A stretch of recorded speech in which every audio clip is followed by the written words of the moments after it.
Are you struggling to figure out who your child should live with after separation or divorce? Let's talk about it. This is when you would need to consider a child arrangements order and see how a child arrangements order can help you and your family.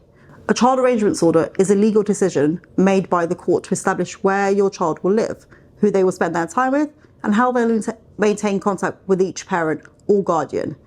These orders aim to prioritise the child's best interest above all else. The court will always consider the child's needs above both parents. If you or your former partner can't agree on child arrangements, the court will unfortunately need to get involved and will need to assess factors such as the child's age, needs and wishes, as well as the parent's ability to provide a safe and stable environment.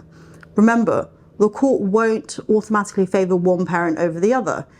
Even if the parents have different views on who the child should live with, the court will consider all factors before making a final decision.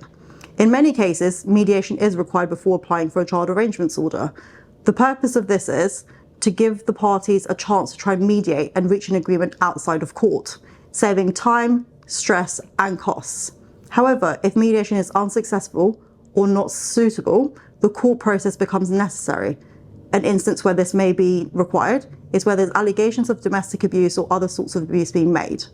It's also important to note that the court order is legally binding, meaning that both parents must comply with the terms.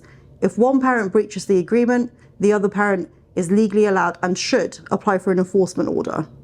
Child arrangements orders can be complex, emotionally charged, but they exist to protect your child's well-being. If you're unsure where to start or need some expert advice, feel free to reach out to us. Let's work together to find the best solution for you and your family and your child.